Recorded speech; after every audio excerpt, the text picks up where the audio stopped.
Hi, ನಾನು ನಿಮ್ಮ ಮೈಸೂರು ಹುಡುಗ ಸೂರಜ್. ಸೊ ನಾನೊಂದು IT ಕಂಪ್ನಿಲಿ ಇಂಜಿನಿಯರ್ ಆಗಿ ವರ್ಕ್ ಮಾಡ್ತಾ ಇದ್ದೀನಿ ಇವಾಗ. ನಾನು I am more of into fitness, ಸ್ವಲ್ಪ ಕುಕಿಂಗ್, ಆಮೇಲೆ ತುಂಬ ಫ್ಯಾಷನ್.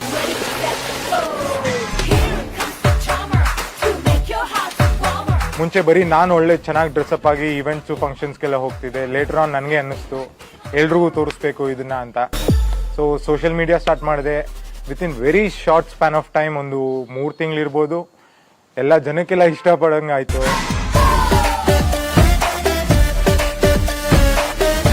ಕೆನಡಾದಲ್ಲಿದ್ದವನು ಈಗ ರೀಸೆಂಟಾಗಿ ಮೈಸೂರಿಗೆ ವಾಪಸ್ ಬಂದಿದ್ದೀನಿ. ಅದಕ್ಕೊಂದು ಬ್ಯಾಕ್ ಸ್ಟೋರಿ ಇದೆ. ಏನಂದರೆ, ನಮ್ಮ ಅಕ್ಕನ ರೀಸೆಂಟಾಗಿ ಮದುವೆ ಆಯಿತು. ಅದಾದಮೇಲೆ ಹೇಳ್ದಂಗೆ ಬರೀ ಮನೇಲಿದ್ದಿದ್ದು ನಾನು, ನಮ್ಮಮ್ಮ, ನಮ್ಮಕ್ಕ. ಸೊ ಬರೀ ನಮ್ಮಮ್ಮನ ಯಾಕೋ ಬಿಟ್ಟಿರೋದು ನನಗೆ ಅಲ್ಲಿ ಒಂದು ಕಡೆ ದುಡ್ಡಿದ್ರೆ ಒಂದು ಕಡೆ ನೆಮ್ಮದಿ ಇರಲ್ಲ ಅಂತಾರಲ್ಲ, ಅದಾಗೋಯ್ತು.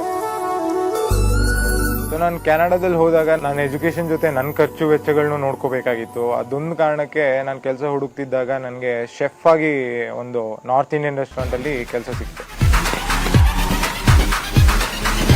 ಸೂರಜ್ ಅಂದರೆ ನೀವು ಅನ್ಕೋತಿರ್ಬೋದು ತುಂಬ ಸಾಫ್ಟ್ ಕಾಮ್ ಪರ್ಸನ್ ಅಂತ. ಬಟ್ ನಾನೊಂದು ಮಿರರ್ ಇದ್ದಂಗೆ. ನನ್ನ ಜೊತೆ ಚೆನ್ನಾಗಿರೋರ ಜೊತೆ ಚೆನ್ನಾಗಿರ್ತೀನಿ, ಬಟ್ ಏನಾದ್ರು ನನ್ನ ಎದುರು ಹಾಕೊಂಡ್ರೆ ಯು ವಿಲ್ ಸಿ.